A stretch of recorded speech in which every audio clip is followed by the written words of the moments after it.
I'm just a rat's maze, and you got me caged.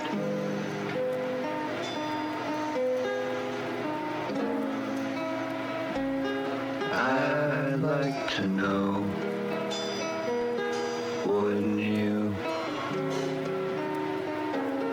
Can we do yours too?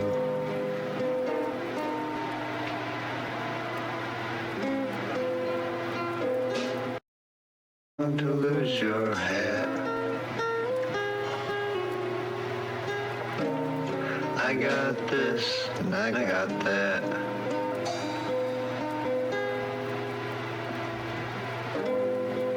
I could say I belong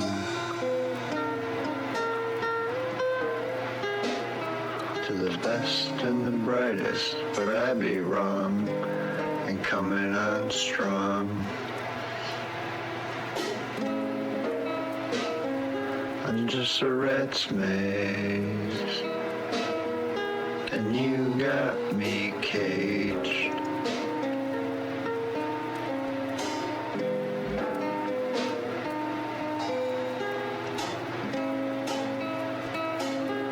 I'd like to know,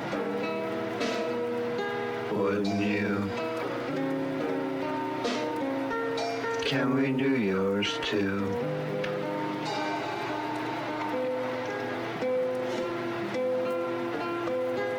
If you went my way, or if you like the way I lay,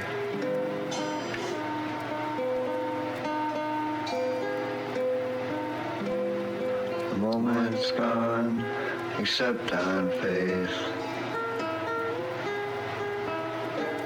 A stutter step, and a cue too late.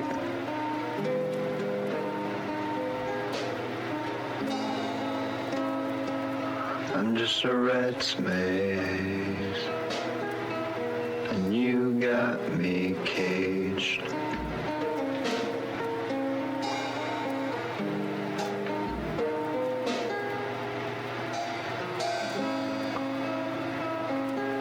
I'd like to know, wouldn't you? Can we do yours too?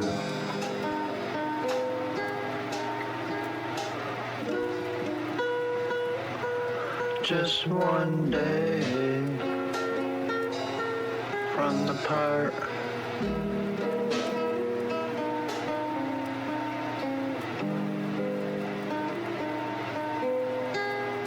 that's the art.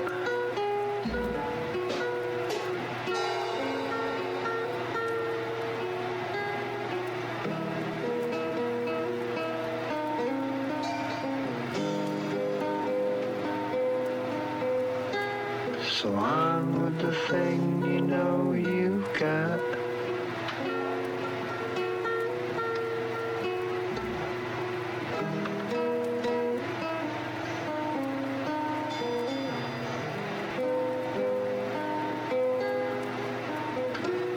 But that's what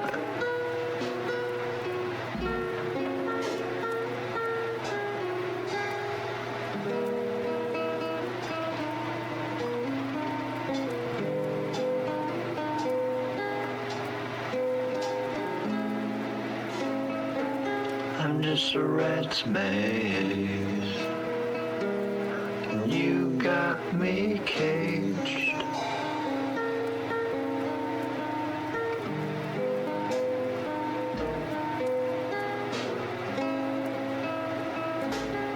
I'd like to know, wouldn't you? Can we do yours too?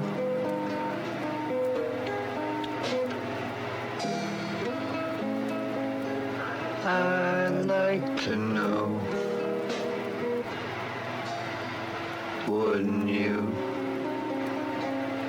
Can we do yours too?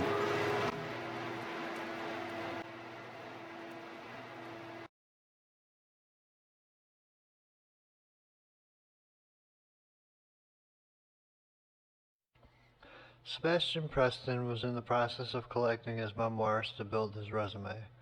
He had assembled all of his credentials together into one long reference table, and he needed to incorporate some of the work mentioned in those credentials. With some of the few examples of what had sold through his agent Cliff, he had known that the work would also need to be displayed in the best possible manner. So he was collecting the best of the best, which unfortunately was quite the rather stale task for quite the even staler materials.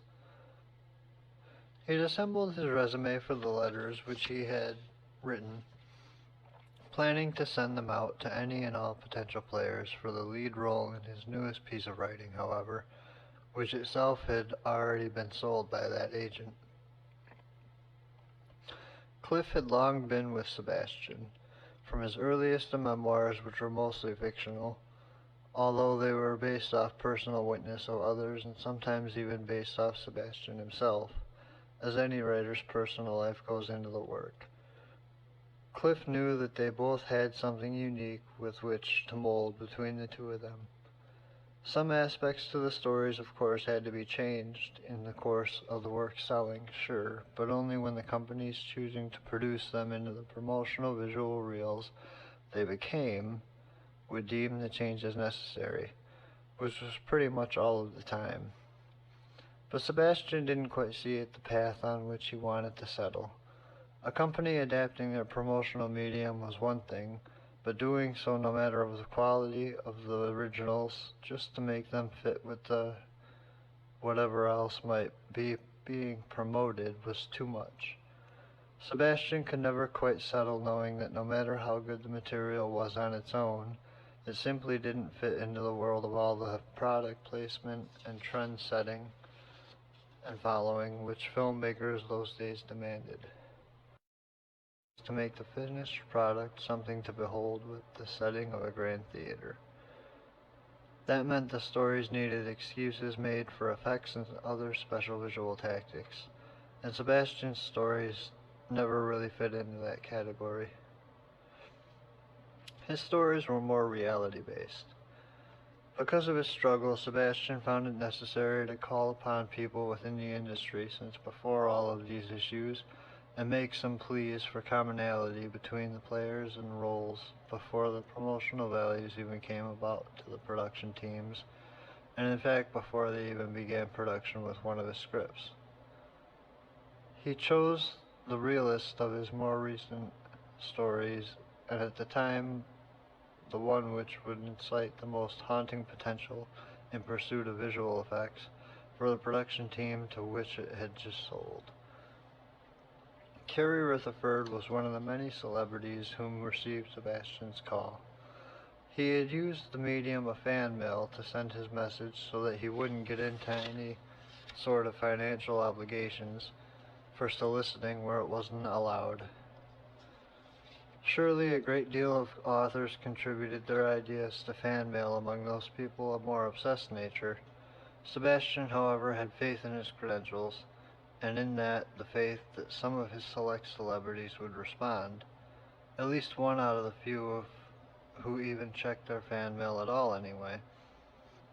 Whatever the odds were, he made sure they were better by sending to quite the large quantity of his ideal female leads, and even those who fit the criteria while not being ideal for his leads. Carrie was busy wrapping up one of her many roles in feature productions, as the distraction of struggling so much at success had Sebastian typing out each letter one by one. None were specific to each celebrity except for the first greeting, but he had two versions of the letter. The first version praised the potential players each in the great promotional appearances of theirs and how they had all taken well advantage of what he called the funny papers, or newsreels of the stars. And the other version contained praise for those respected individuals with an extraordinary ability to stay away from all those funny papers. The latter version was in Carrie's fan mail box awaiting for her, along with hundreds of other fan mail boxes for other celebrities who fit the category. She certainly was one very well-reserved individual, if not the type to particularly stand out to him amongst her competition. but the point remains. Carrie was innocent as it pertained to her work morale. She often was cast supporting leads for her skills in fading out the image. She played the act of disappearing once each film was finished, and never tried to hog the attention, as it were. She was good at being the underdog, and that in her stood out to Sebastian when compared to her competition. She lived in Hollywood so that she could keep in close contact with her own agencies and management studios from their home bases, even if the companies with whom she chose to work with didn't film there in Hollywood. Her fan mailbox was also close to home this way. After all, who holds fan mail outside of the major industry cities? She enjoyed her reading it to herself in a neat little home, and so she lived in the big city. Her fans deserved it, and she even enjoyed sifting through the crazies. Sebastian's stories, along with his credentials, struck Carrie oddly after she had received his correspondence. The stories were so darned relatable to her, much more than the usual crud, and she wanted him to know that she identified so naturally with each character despite his normal tendency to skip over major descriptions. It might very well have been the underdog in her, but the list of credentials were what set her over the top. Sebastian had been modest with his portrayals in such a deliberate way so that the readers could identify his characters more easily either themselves or by the recognition of somebody they had once known or thought of upon the reading. His stories didn't just strike Carrie strongly for her ability to identify with this ambiguity. The stories themselves paid mostly homage to supporting roles in day-to-day life. His memoir works, though fiction, paid a particular homage to it in their read, and she was rattled by him not expressing his support for his acclaim, but only rather soliciting his interest in working with her. Because of this rattle, Sebastian was extremely lucky that Carrie had come to such the pivotal point in her work morale to even consider his offer. Carrie Rutherford. We writers are so often typecast individuals of a type whom never tire in the slightest. Our characters are really us on a basic autopilot throughout our boring lives, so it would seem to just anybody. You are not just anybody, as your work is shown. This blank page stares up as it's being written upon, and is filled without your response having been fully considered. Any of it. Because the stereotypes set us the stick-and-move sort of expectations from society, we hide even when walking out in public eyes. Most people tend to think that we do not ever seek out friendship, as I am not doing here. We are homely looking and seek nothing. In fact, if you believe these stereotypes, pet players in the roles of filthy monsters having said things so near miss to the truth. As the typecast people we are responsible only for living out our lives from stereotype to stereotype had at us from the second-class society of people who enjoy seeing the vision of somebody else's vision and forget that somebody out there actually has sat down with the concept and pounded out the idea for some time. We live amongst these boring people until the days of our deaths, and the truth is that we all know the compulsions devised to deal with it all. Tendency nothing, however, once it is compared with correspondence. Truth is that our compulsions are only coping devices for loneliness, and it's just that as anybody else might find, to which we do need friendship. I am not writing you, though, for your friendship, as was said. I am posing another proposition because of your keen place of understanding all of this. And so I've enclosed my credentials rather than making some plea over my aspirations during this heavy dream state. After having been up quite the while writing the potential players of my roles. I shall put it to you bluntly then, lest our paranoia get the better of us. Whether it is take-home work or take work home, this will someday make a great story itself. Until then, I'm sending you this fan mail of sorts with enclosed stories already written, so that you may get a feel for my work. I've seen you on the screen my whole life. You're nearly my age, and you seem to have it together with no trouble steering clear of the newsreels in which so many actors in the guild find themselves stuck. Once again, this isn't some invitation to romance. This is rather an invitation to work collectively on my next project, starting here and with this, in the case that you might enjoy and so request more work. My published materials vary in topic, and this one indeed opens with fan mail. I'm writing you and some others in hopes that you notice my credentials as a slightly established author and might be interested in taking on some responsibility of taking it where it needs to go. Not that I, as you see by my resume, should not be expected to do the legwork myself. It's in fact already in the process of being published, and awaits my approval to move from literary work onto its film production, which means it awaits one of you. Sincerely, Sebastian Preston. Sebastian's letter moved Carrie first from her initial reading position in her chair to another, and then another. She put her hand to her chin firmly as she contemplated the likelihood of the whole thing being the ploy of some obsessive stalker. After all, it's supposed to happen to celebrities constantly, isn't it? It had not particularly happened to Carrie yet, not so intricately, and she saw no reason at first to chance it happening this time. Carrie was normally one to respond to almost any fan mail with personal dictation, at the least an autographed headshot. But this sorry excuse for fan mail reminded her of something else as well. Occasional solicitor's mail would sometimes skip by her agent's office desk, being missed, and would then be passed to hers unbeknownst to her agent. The commercial enterprises usually met her standards anyway if she had the time for them, so she would simply waltz them back to management and say yes before her agent even had the opportunity to read. But this was different. It was almost the opposite. Besides, the pitch was so vague. So some schmuck writes fan mail and what? Sure, some movie about fan mail going any direction would play to many fantasies for her fans, and it would certainly be good for her image. The credentials which Sebastian had enclosed were also indeed impressive. But this wasn't solicitation. It was regular fan mail. Whether to offer her correspondence weighed on her mind heavily for the moment. Wait, who the hell was this asshole?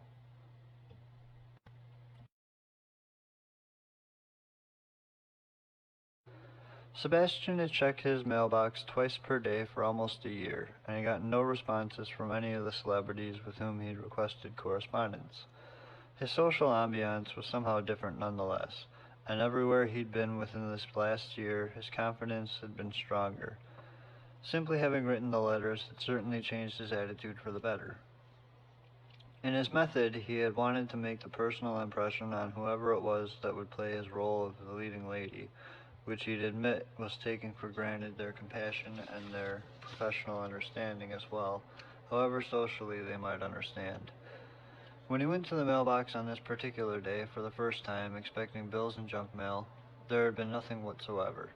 When he went the second time in the afternoon, though, something stood out amongst the bills and the junk mail. It was from Carrie Rutherford, whom was indeed one of his correspondence requests. Of course, he hadn't only sent fan mail rapid-fire to all of his idols in show business. He had also been keeping correspondence with Cliff and waiting patiently for just the right production company to express their interest in him and his pitches. It was something of a professional thing to do. Sebastian indeed worked professionally as the writer he claimed to be, and his credentials were in fact impressive, even if none of his works had made it to the big time, as it's called. He had written and directed amateur films, of course, which he produced on his own, but even for starting out, they were all low-budget or no-budget productions. He knew that as a first-timer, when it came to selling his idea to a company that would pay anything of value into his work, he would have to start at personal levels, and initially that had meant local theater. He'd gone to every local theater and with every decent pitch he had, but none would take him seriously with only independent films, and low-quality ones at that, under his arm. So he drafted some playwrights, except that they only wanted to buy them for their own directors, and for the same meager prices which his film scripts usually sold. So it was right back to Cliff, where he continued to scrape by selling his stories for other directors and their work. When it came down to it, in the writing business, Very few can sell an idea so incidentally to a production company that the company has enough trouble picturing the product to put faith in the same writer's direction. Selling an idea so little usually indicated that there was never even an idea in the beginning. So the faith which was so important for letting their director, Sebastian, show his idea rather than telling it was what he needed so desperately. And he knew that faith would only ever come on personal levels. So he kept on going to local theaters and made sure he was friendly in his community with the companies to which Cliff could sell his work. Cliff was pretty good at picturing Sebastian's ideas and selling them as films, which turned out nothing like the originals. He knew that if Sebastian could have his work published and read by significant audiences, then the ideas wouldn't have to be changed so much between the authorship and the screening. But in the day and age they lived in, was nobody who wanted to read anything more than what could be found on social media for free. So Cliff didn't mind whether the idea wasn't changed or was, since he didn't quite get the whole concept of social media, and since Sebastian would constantly express contempt for it. Cliff still got paid, and Sebastian was so darn friendly that the job was fairly easy. The means by which the two of them made ends meet, in Cliff's frame of reference anyway, could hardly actually be considered scraping.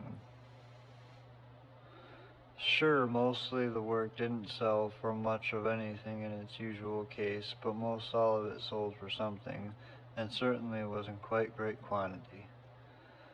It was a sad truth once the internet was popular that people had always fathomed an ideal that they'd actually finish a book online, and an unfortunate truth that their eyes would always become so distracted, if not blinded, by the trial of actually trying it. This kept any true fans of Sebastian's from ever discovering the author for the raw material. The ideal, nonetheless, keeping people from buying hard copies of texts, even to read before bed or in hospital waiting rooms or aboard one particularly long flight. What's even sadder was that people in those days viewed reading as something that was only to be done in waiting rooms or during one particularly long flight, just to kill time. Cliff tried his best to understand this when Sebastian would explain it to him, but as a lover of the printed word and because of his line of work, the concept of the common person just couldn't really be related to by either of them, no matter how much the other tried to explain it. Oh, Cliff tried his best to understand, but in fact most all of the credits which rolled at the ends of the films for which Cliff and Sebastian were in part responsible, and which the common person was rarely even bothered to read, those credits are the many people trying their darndest to be friendly. Those credits were the people trying to relate to an everyday common person, whatever the success. Cliff, Sebastian began this evening. It was his and Cliff's monthly sit-down at the coffee shop to discuss how much or how little Cliff could sell Sebastian's work from the previous month, and the new business of what had been written since. It's been a year since I've done something for myself on my birthday. That makes you special? I want to tell you what I did last year, and hoping you won't get jealous about your job. What? Have you been working with another agent? Because I'm still going to get paid, so it doesn't bother me in the slightest. His eyes darted around the shop. Nah, I could never do that. The jig is up. He knows. Act casual. Then what? Sent fan mail out with my credentials, i.e. you and my work, enclosed to my pitch for the most desperate thing I could imagine when it came to my story.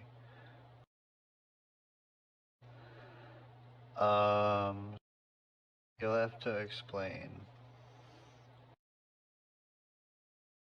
Fan mail, beckoned Sebastian. Personal admiration for some role model. With your pitch for a story attached? Sorta.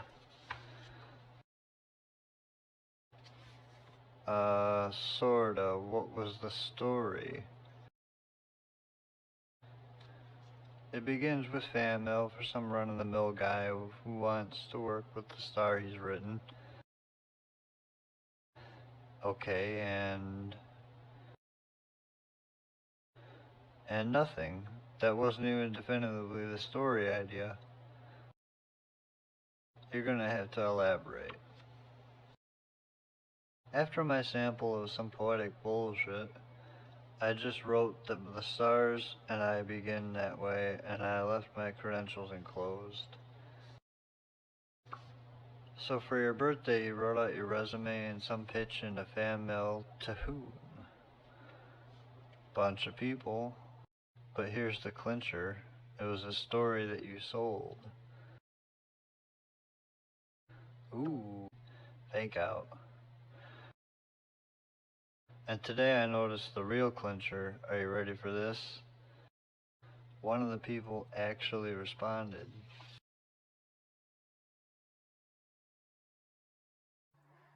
Dear Sebastian, you caught me in perfect timing. I'm currently in this pivotal point in my career which affords me the ability of responding to fan mail.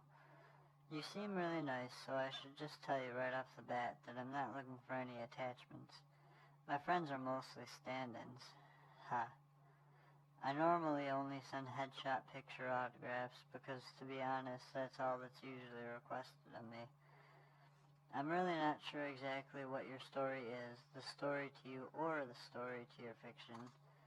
I think that your pitch or your obsession, or whatever it is, needs some professional care, yet your credentials seem to say that you've done this before. Has it worked? I'm not really sure why I'm responding, or rambling for that matter. All I know is that there are quite very many key questions which need answering for my agent, or any agent for that matter, to even consider you. You suggested that your story begins with fan mail, but did you mean that was even a pitch at all? I may not get to work on it myself, but I can certainly pass the buzz along for you. I must say that I was only interested in the idea after I did my homework on you. I like your work to an extent, I suppose. Assuming you have even part of the gift necessary to be discovered and that you're not representing on someone else's behalf, in my opinion, you've done the right thing in reaching out to potential players as well as the companies in your resume. In case you care for my advice, you should keep it sending your letter to plenty of players you have in mind for your roles, and even the ones you don't. Who knows who else might be interested. As for myself, I've grown tired of false industry relationships. The poking fun of them in a mock parody of the irony written with the bulk of your work actually seems fun. Contributing to the industry itself with some relationships started on the basis of the fandom, in the play, mind you, not in real life. I'd likely show it much more interest should the full script come through my own study. But these things need to be done through the proper channels.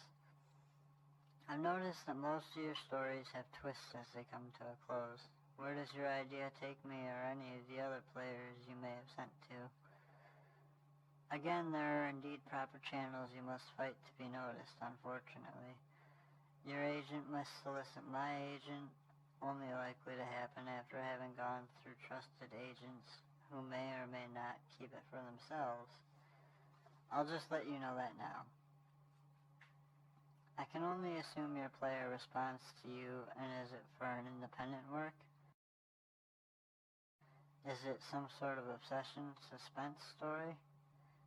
I'm not sure how much of your own life goes into your work, but the players don't form some bond creating the story as real life unfolds, do they? Also, am I playing right into your idea to get inspirational guesses to pluck from with each person you've sent? I'm no writer myself, really am rambling, aren't I? I've run my paragraph on so far that you can surely tell I'm not the person to help you form the literary side in any way, nor have I any interest some simple muse for anyone. But I'm offering my guesses as inquiries because it's true, as I've told you, that while I've no interest in any attachments, you've caught me in a pivotal point. So I've enclosed some hints amongst my own credentials regarding the best companies to follow. Now knowing them, your story might indeed come through my study someday. Finally, I must say your mail was much more interesting than most of what comes through my box. Quite a few people have written what my next piece of work should be, although it's rare to come across somebody with at least a handful of the appropriate credentials. All the best of luck to you with your success. And one more thing, my reason for writing you has been considered. It's because that pivotal point mentioned now twice. My own work must meet the same points with my work morale itself, and the morale has had me trying to get into more independent work. Keep that between us, okay? Well, I'm sorry to say your response is soon coming to an end. Quite the handful, wasn't it? Sincerely, Carrie Rutherford.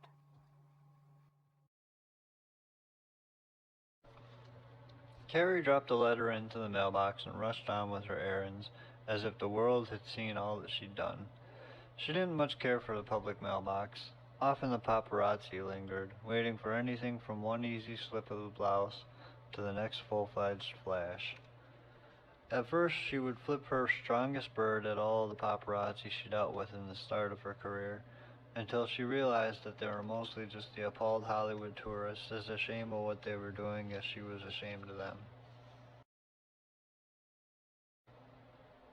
She lived in Hollywood, right in the heart of it all, by choice, as so many players did and wait for the next big thing. She was never really worried when her big breaks would come, or even whether they would come at all, and anyway, she wasn't home often enough to really care about the big payoffs. The artist in her made sure to remedy any desire for glamour every time a truly great script came across her desk, and to her a truly great script was never about the glamour or even the money. Occasional studio shoots were of course nice. When she was home, though, which was indeed rare, most of her time would be in fact spent reading and responding to fan mail.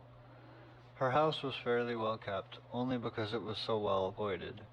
She actually avoided her house so much with her artistic travels that she'd sometimes feel great need to sleep with all the lights on in the house brightly lit, in part warding off any potential intruders, but mostly because the place genuinely seemed haunted. She could talk about it all she wanted, to family, to friends, to therapists, even to her agents when she was desperate for work, just to get out of the spookiness, and still no one really fully understood. Her family was about as supporting of her work as can be expected with some of the materials she had produced in her roles. Her friends were practically limited to others in the profession, revolving from one project to the next, and even they didn't quite understand just how infamous her entity had become among the underground of film. She knew it could be her own complex, she could admit it, and that she tended to get along better with supporting players and even stand-ins.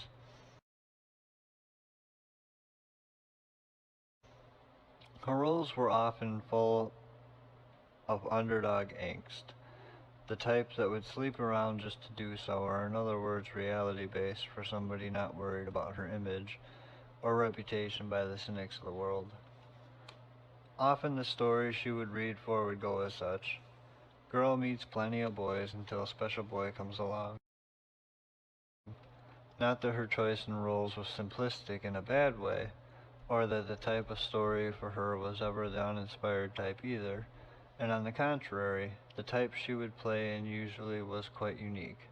She couldn't be pigeon-toed into one genre, and that's why she fit so well into her own underground following. It's also why the cynical type would stoop to criticizing her choices in roles. They didn't have any means by which to categorize her. Anybody that might be subordinate from job to job was easily to receive from her friendly side, so she would usually befriend supporting roles, as she herself was often in that line of work.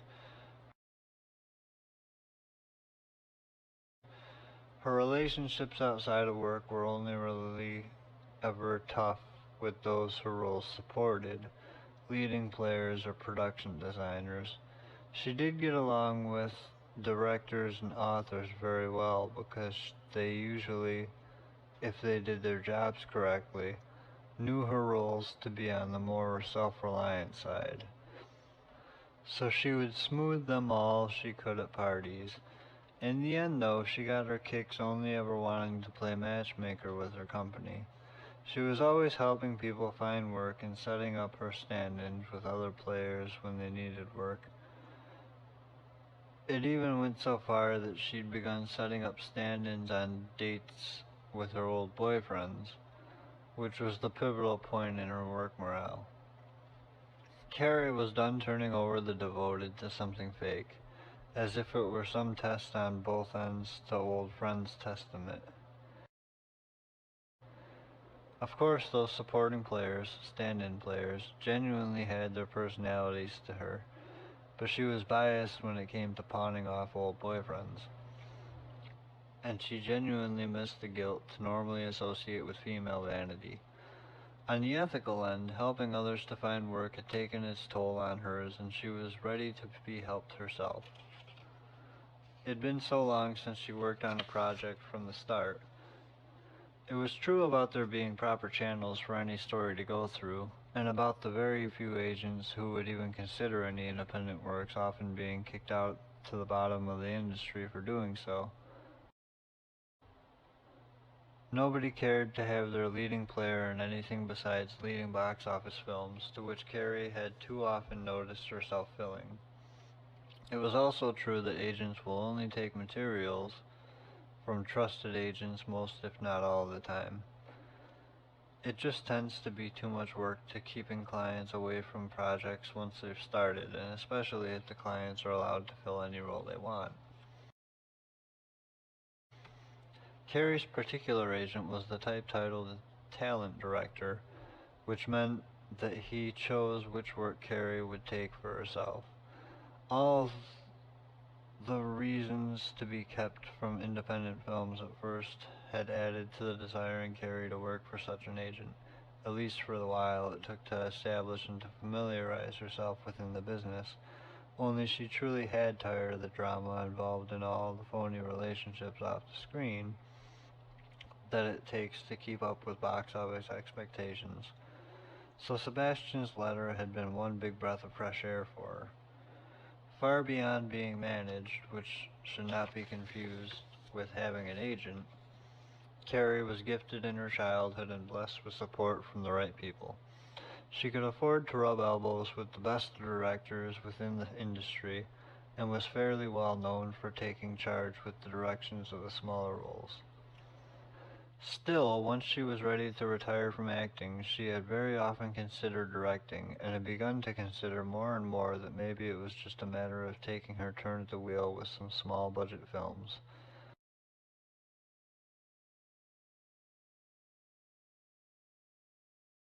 Only she couldn't write. She didn't have the first notion of creating an idea or a template or an outline.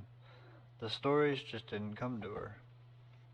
There wasn't any field to fall back on, as Carrie was a childhood star, and that risk made dipping her feet and rubbing elbows with directors really the extent of her safe options. Because of this, she was only the more excitable when stories came lurking around corners or when small opportunities to assist were presented to her. She wasn't just going to let Sebastian slip by.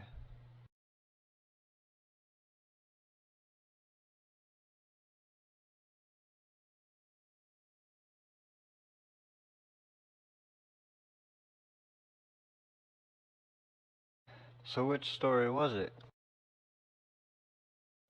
It was the one where the girl is slowly driven crazy by the doctors trying to tell her she's only a little bit crazy.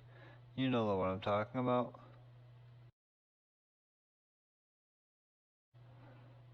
She finds the good in the crazy, then they don't believe her, third person irony and all that sort. That the one? That's the one, Living the Dream, it was called. You sent your pitch out to hundreds of celebrities for only one feature-length film, and that's the one you chose. Uninspired, right? Don't be hasty there. There are a few positive sides to it, you know. Like what? Well, it normally takes great long whiles to receive any sort of response with fan mail.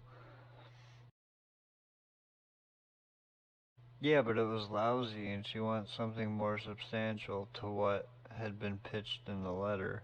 She didn't so much as mention the attached one. You mean she didn't say anything about living the dream and you're worried? It was still attached, Cliff.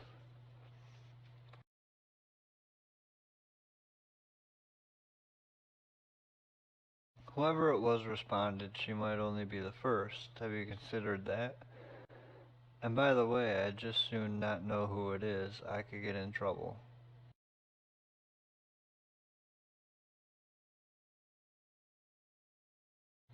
Is it really that bad? You wouldn't believe the whole agency can be sued for your garnishes if the both of us were in on it together. But the good thing for you is that there's ample headway to be made, even if you only get a handful of responses. Buzz and whatnot, yeah, totally. She said she'd pass around the word about me. Sebastian, this is all on the personal level. You can totally start a buzz for yourself, and in one hell of a genuine way without even ever making the story happen. I enclose credentials. Could you help out with maybe what to say? Can you even be endorsed in any way? Out of the question. She can look me up if she wants to, and the whole agency even if she's actually interested, but it would be considered far too unethical to say anything personal about it. You didn't, did you? Nah, just a basic resume. The personal letter was about independent stuff. Well, hell, kid, you actually managed to hook somebody without any sort of solicitation, in a polite manner where correspondence addresses are open to just that sort of thing. Be polite as can be. If you brought me into the thing, it becomes straight up harassment. See, you got the advantage in personal correspondence with this person, whoever she is. But for me, there are proper channels necessary. That's exactly what she wrote. I mean, she wrote that she wants to avoid any sort of attachments, and she asked what the full story was, and that was just about the skinny. So then only tell her the story. You already told the story. What, you're afraid of being rude? She waited a year to respond. I don't want to take the only chance I might have telling her that we need to start from square one, you know? Tell her what happened with the story and then maybe throw another idea into the same letter while you're at it. Pitch another whole idea after explaining how the other story did. She asked, didn't she?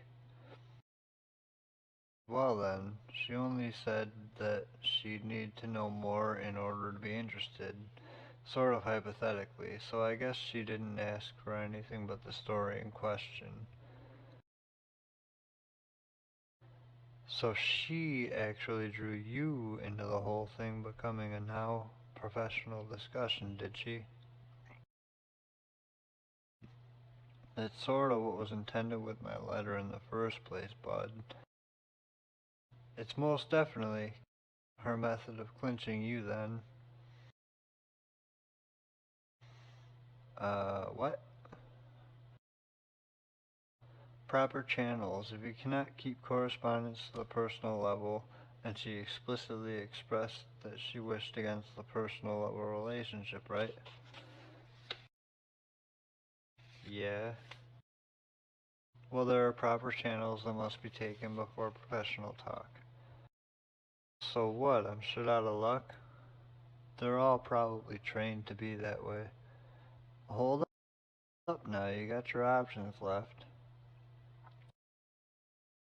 Which are... You can give it a bit for the buzz to circulate, maybe just wait in case you receive correspondence from others. Maybe by then the story will have come across them and they'll have heard of you already. Your stories do get turned down by quite the big channels sometimes, I'll tell you that much. So then they'll know I'm failing miserably. Hey now, I'm in that boat too, you know. They'll know you're struggling. That means you're still genuine, and your luck's better with genuine, right? Are there any other options? You don't send the story's information save for how well it did. Dude, they didn't even use it. It was a flop.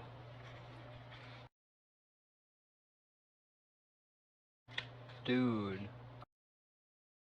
it was a sale.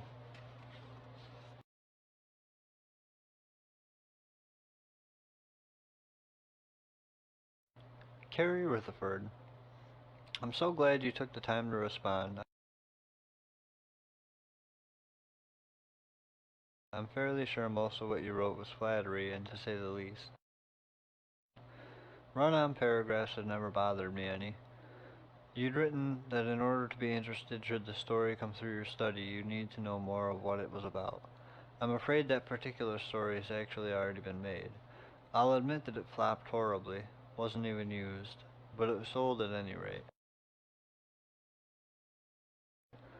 Perhaps you'd be interested in other stories from this year. Actually, my latest has been inspired by what you wrote about yourself, and it wouldn't go with my morals to make it without you, or at least your blessing. I'm in all hopes for that not coming off as obsessive. I only feel like I owe you one now. Maybe your junction will allow you the time needed, and maybe you yourself could use some support. I know I certainly could.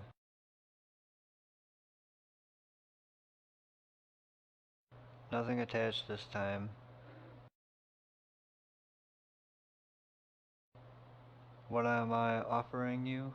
I'm not really sure. It's in your court.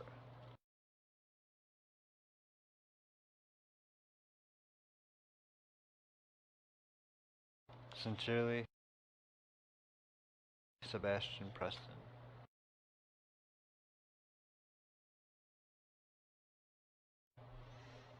Carrie kept on dragging through the business of her day after having dropped her correspondence to Sebastian. She had kept the mailbox in her mind all the night prior for the first task of her morning, since farthest from her home that she'd planned to travel all day. She was meeting one of her many stand-in friends at the coffee shop to drop off her usual grocery list. This particular friend, Lorraine, ran errands as a job for several people around the area, although the special relationship between Carrie and herself was in having worked together on some of the actual film projects of Carrie's. Lorraine did not quite resemble Carrie as much as the stand-ins who would be set for something big like the nice Thanksgiving dinner prank. Her hair wasn't the right texture. Her nose was, to put it gently, less glamorous. She was also some inches shorter than Carrie. The one thing that kept the two working together was that proportional difference only the two of them shared, which is they shared the rump of the same goddess.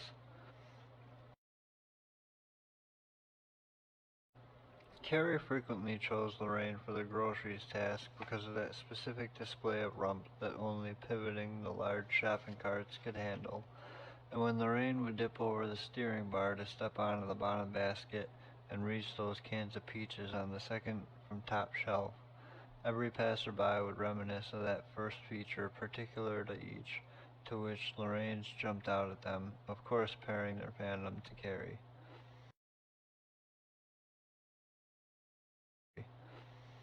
Carrie smiled at this as she approached the coffee shop, when Lorraine stood from her table to greet her. The man who had been sitting across from Lorraine also rose. Carrie shot him one cocked brow, her other brow cocked to Lorraine. Carrie, so good as always to see you. Simply you must meet Charlie.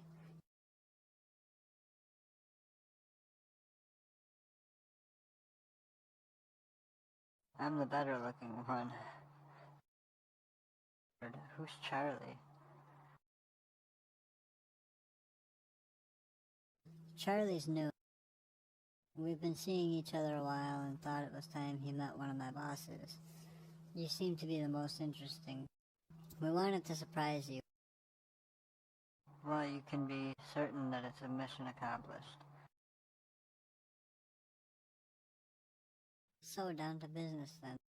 Charlie wants to see me in action. Well, today's list is pretty small. Just the essentials. I am out of peaches, though. How long have the two of you actually been together? Couple months. Not long. Really, only long enough to trust him knowing what my job really is with you. Tell me then. Tell me that you like her for more than my ass.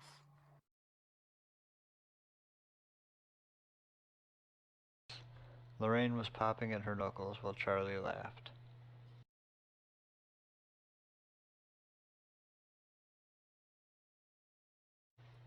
Sebastian sat in his home contemplating his next story.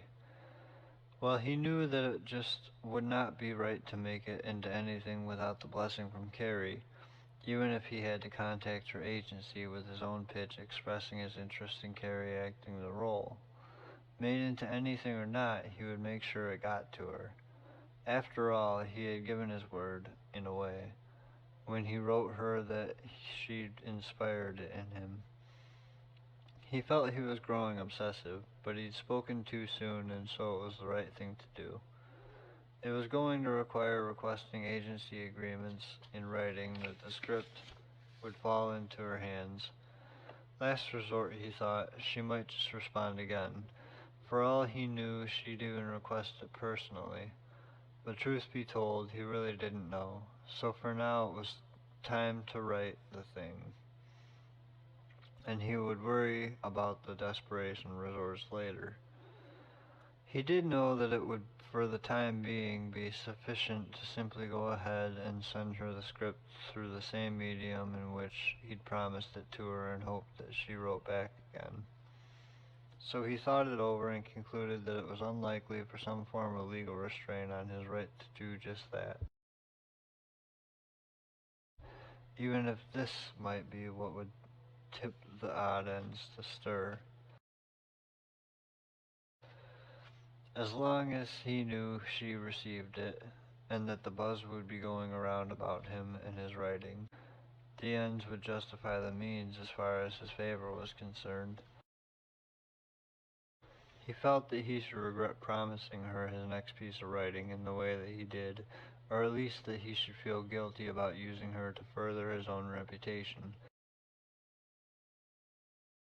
But the more he thought it over, the more he realized it had likely been all he could have said to keep her corresponding with him. She had trapped him after all. For the moment, he knew he needed to start the story if he was ever going to start. If she responded to him, then great. And if not, he'd send it along and forget the ordeal just like he had the last time. When he was inspired, his writing surprised even him. Some 4 chapters in it, the time came to prepare dinner for himself. Some 9 chapters in, it was time to fall into his bed, where he would toss for some 3 hours before his first dream.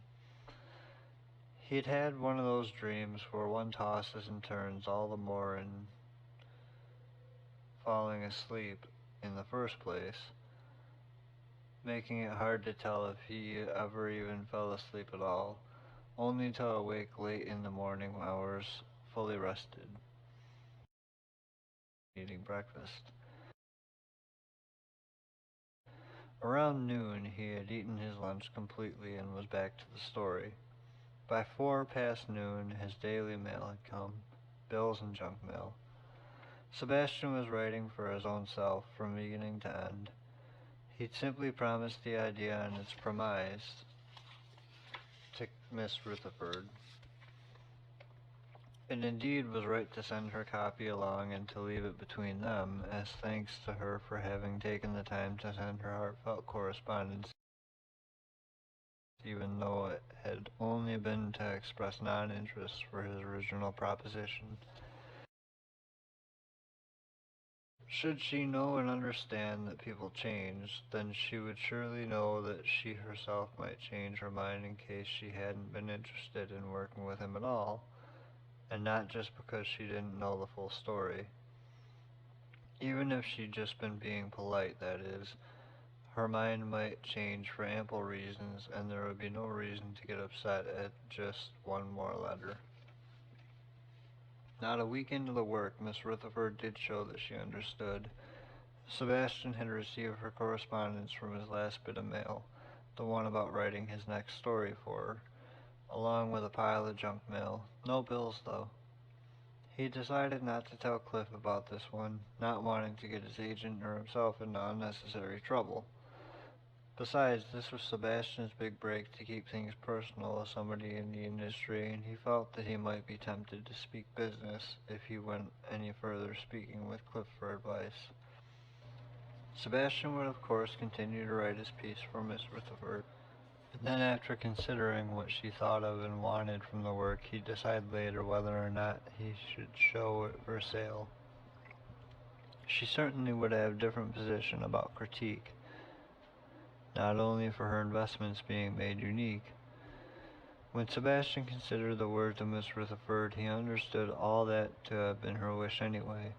If the story was for her, then it should be up to her what is done with it. She also had her different positions in the industry.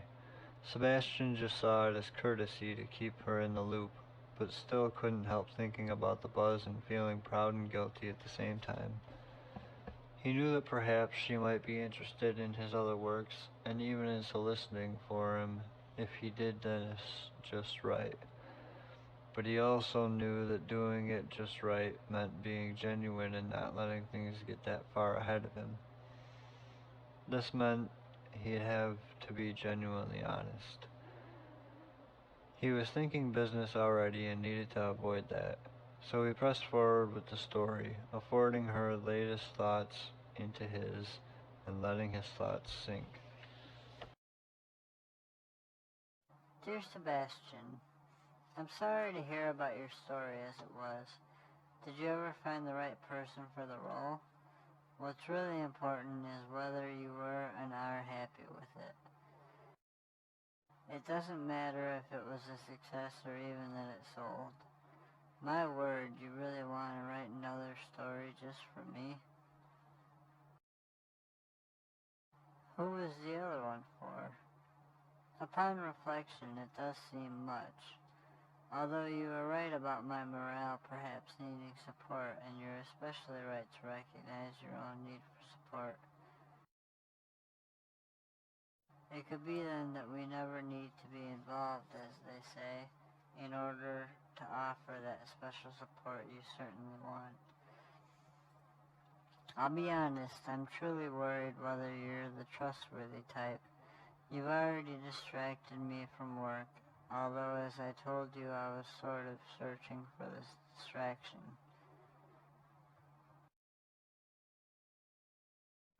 We have no need to talk business because it would be shameful of me to lead you down a road I myself don't trust. But for me to simply be your critic, I think I might be able to read the new story you had in mind. I'm very interested to know what in my previous letter sparked this new story within you though first. I'm not sure just anyone should know about the secret that I had written and would appreciate you sending it from my thoughts before you run with it. You seem to have me pinned here. Of course, do not use my name. I'm actually very worried about it all. Can you tell? Guess if I'm to be the only censor, you may as well not know much more about my personal aspirations. Suffice it to say, if you really do care to support me in turn, you can always just send it along so I'll know what I'm getting into. It would not only take away my fears, it would ease me through into that pivotal change in my career that was mentioned. Of course, while my own goals were to write and direct and produce some things myself, your idea might be just the right start for you, and I wouldn't want to steal that. I know I just contradicted my desire not to tell you much more about myself business-wise, but you do have me pinned, don't you? Are you noticing my concern and excitement to read at once? I haven't even seen the original story, but I suppose whatever you want to send is up to you. You'll have my correspondence attention for about a week, I'd say.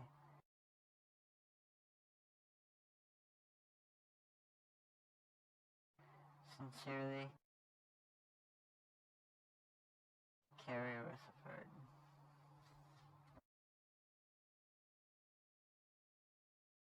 Sebastian immediately had thought he knew what to make of Miss Rutherford's response.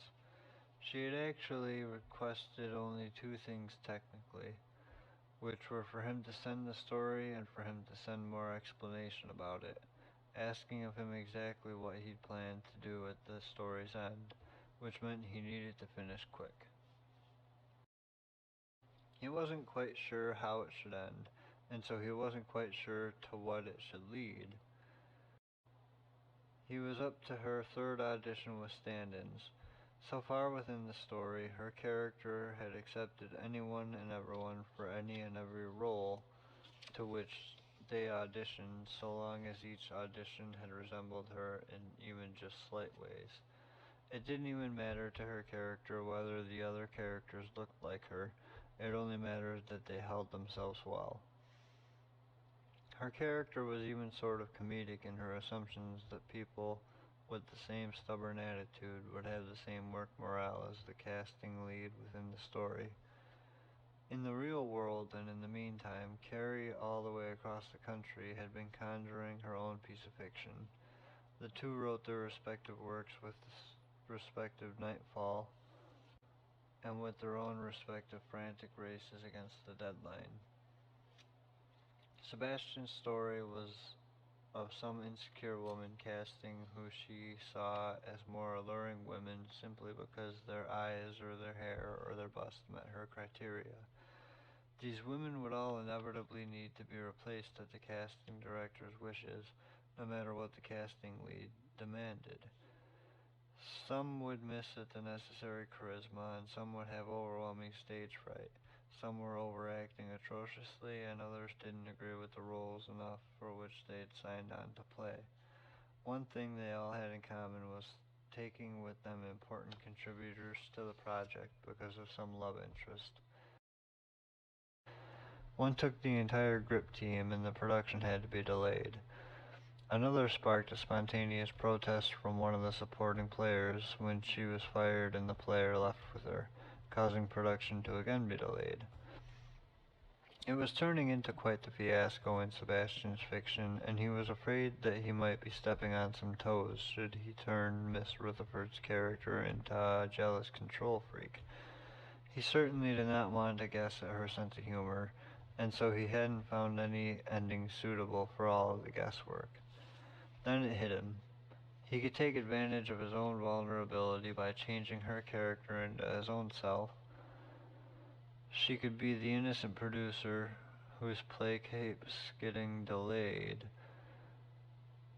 It was genuine and it was honest, being in sort of that position he was. His first draft wouldn't take too long after all. In fact, he was almost done. He wrote up a mock draft with a quick ending in which the play within the story folded into itself as the feature characters in the work were making it, and the producer's story became the film that was being made by those producers among whom he'd written Miss Rutherford's role. He could include some author's notes and send the whole thing right along, and so he wrapped up the story and did just that.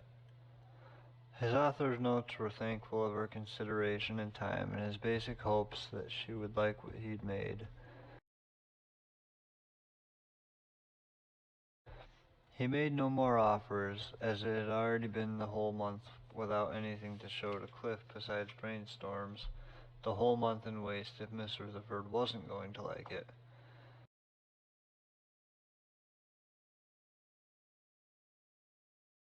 For those who wonder, Carrie's own literature was not even quite literature, but only outline and actually just being completed on paper as the letter from Sebastian reached her fan mailbox.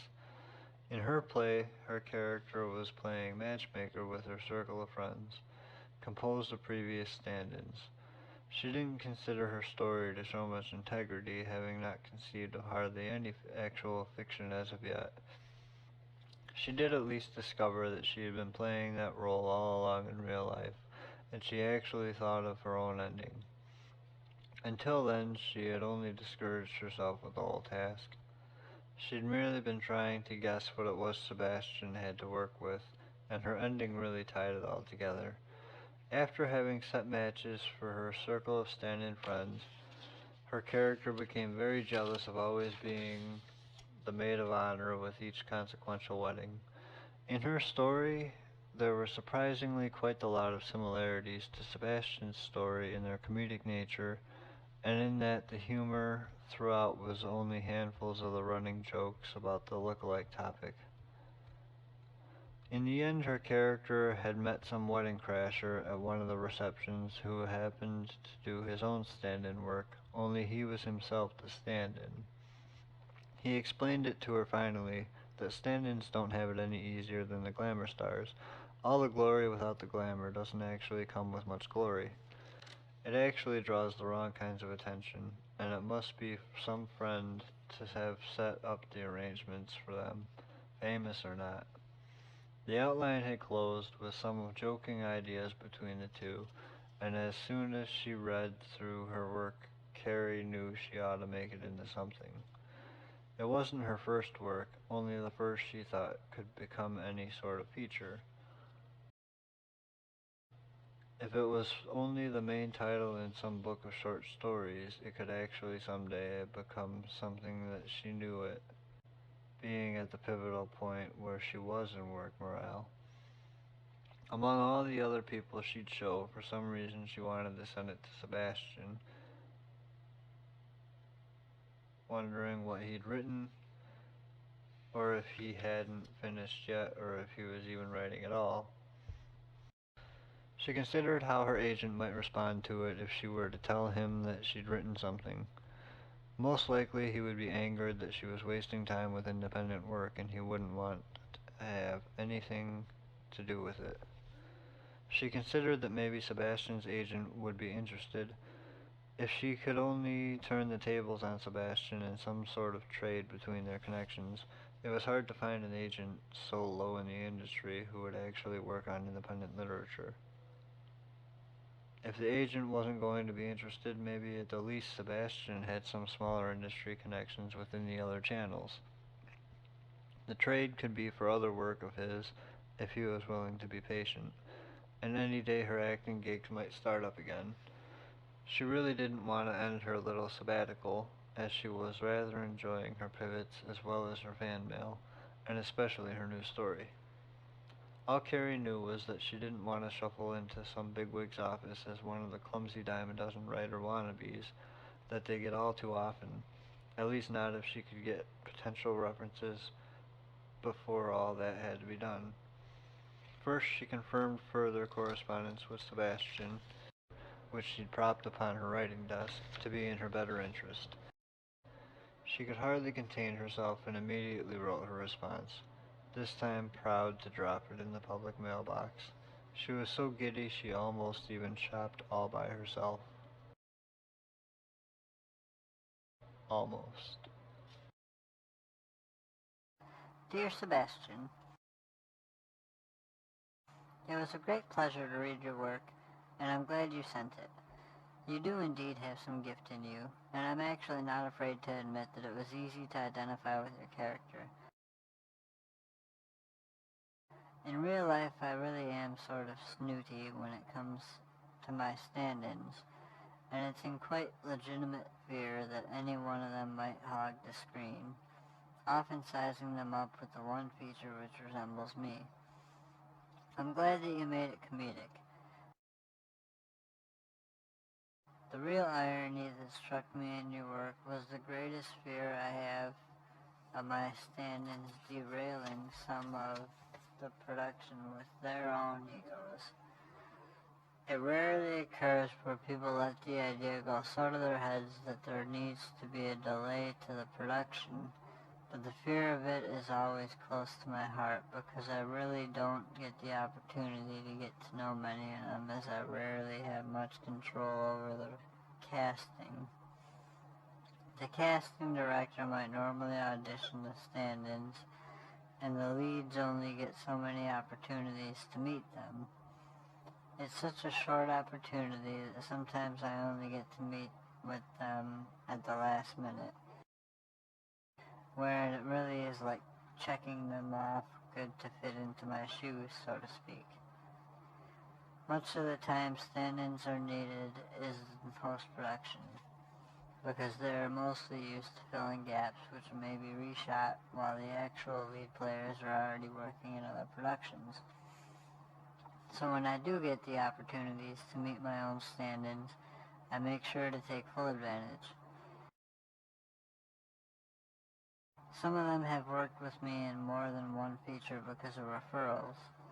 It might be only because it's out of my want for control that I go the extra distance to take care of the people who work with me, but it is usually left to the casting director and out of the producer's hair.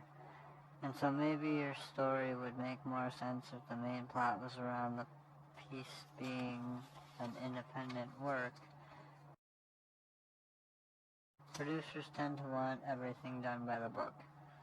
But an independent film about stand-ins would likely foot the bill more easily so far as casting stand-in players than would most executives. Producers don't trust new players normally.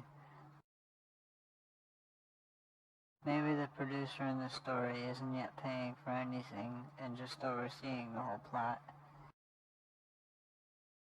If you make sure to specifically mention that part, the piece would be more believable in the whole, and the repetition of setbacks could still take place comically and swiftly.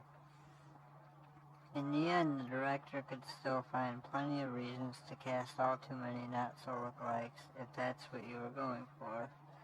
Not sure if you were actually aiming for the same value I read when all the cast and crew members kept quitting because of romances with the stand-ins.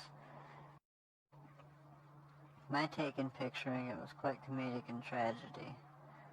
In my own experience with such the problem, it's always hard to accept and support a relation in the workplace, even if relations are just brought onto the set to view.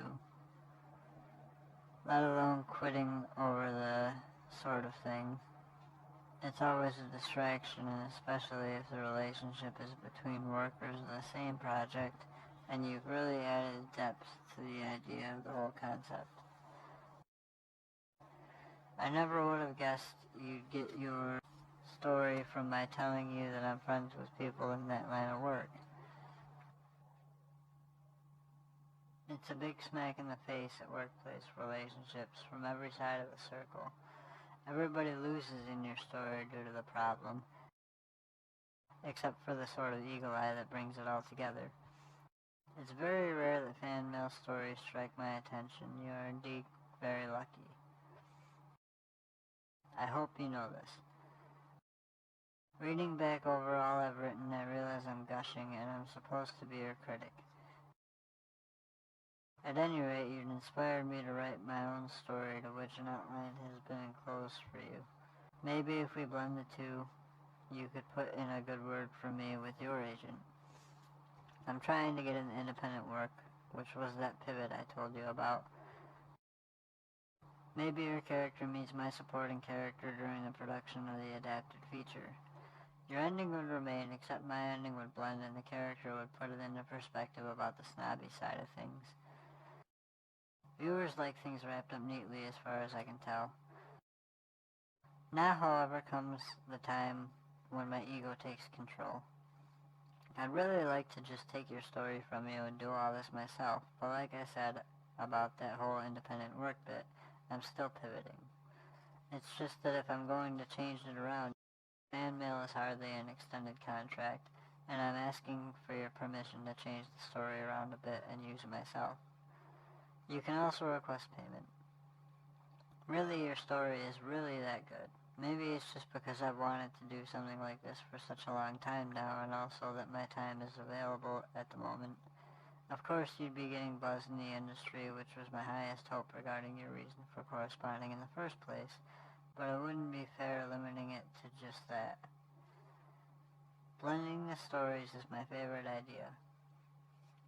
So we come to that pivotal point where your story is yours, even with the suggestions from me, and my story is mine, including the ending.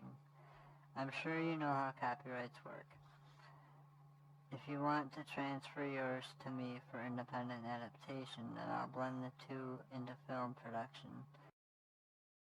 I'll only sit on my story so long by itself, but remember I did say that I wouldn't work with you only because of the way that we met. Weigh your options, find what you might make selling your story to somebody else, and keep me informed to make an offer if you please. My own is not for sale. Well, that's everything. Grr. I'm hoping you write again. Sincerely, Carrie Rutherford.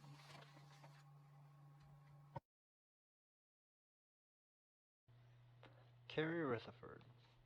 I'm so glad that you're interested in putting our work into production. Yes, it would be very fitting to add your ending to my story, and even to blend the rest of your work into the rest of mine. It does make sense that the character should be producing an independent work. Before letting you publish it, for my fee of course, there are some notes of my own that are going to need to be made. First, yes, it would be your story, save for the co-authorship. I've only ever collected fees to let others publish my work, and so I'm very familiar with the way it works with changes. Not to come off narcissistic, it's just that you need to know you're not my big break or anything.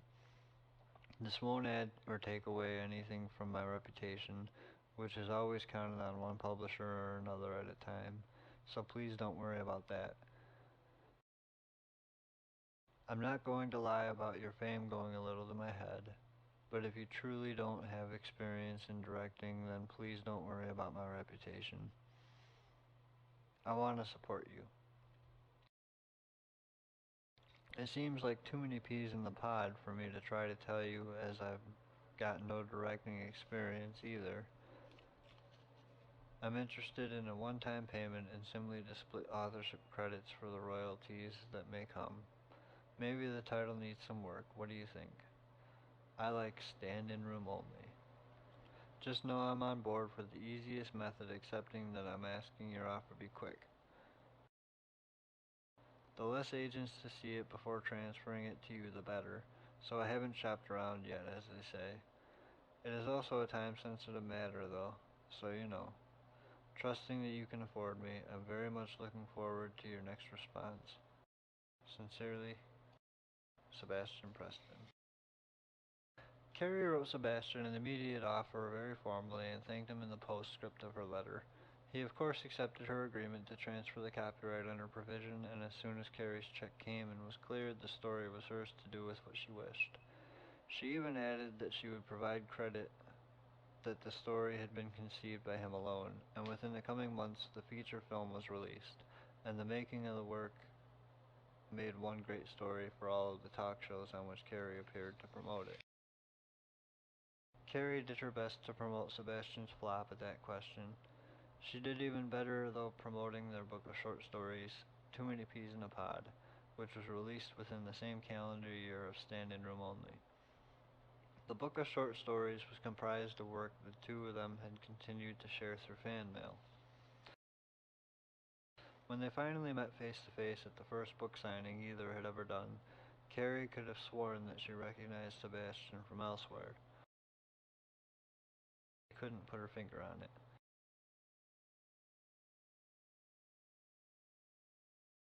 The two have remained uninvolved with one another romantically to this day.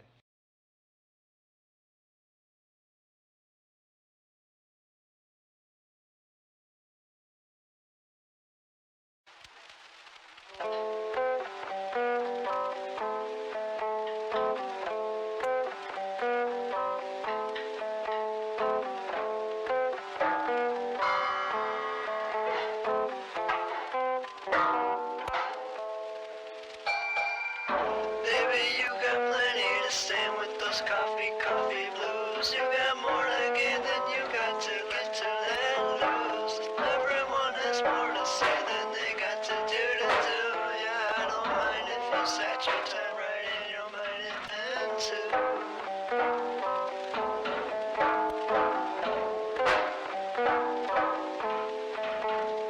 Give me what you got to, hey, give me extra, give me the newest. Both has got a source of vision of the sea that goes the ocean.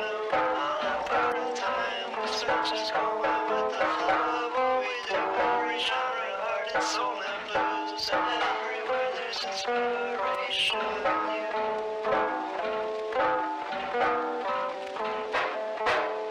Everywhere there's inspiration.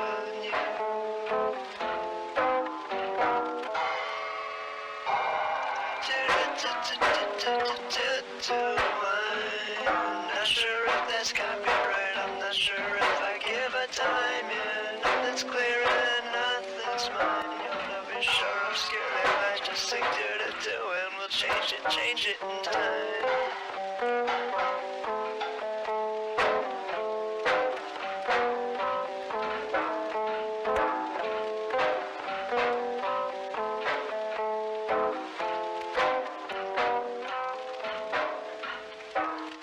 Keep the one you're with, yo, every time you get three people, you got three, okay. Singing static, singing stereo, get together pretty pairs of two, and two, and you know I will try and get that guy.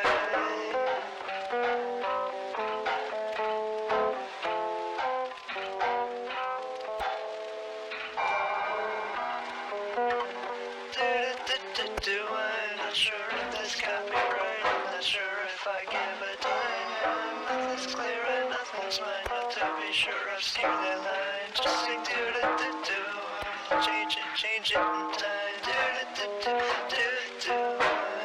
I'm not sure if that's copyright, I'm not sure if I give a dime. Nothing's clear and nothing's mine, but to be sure I've skipped that line. Just sing do-do-do, change it in time.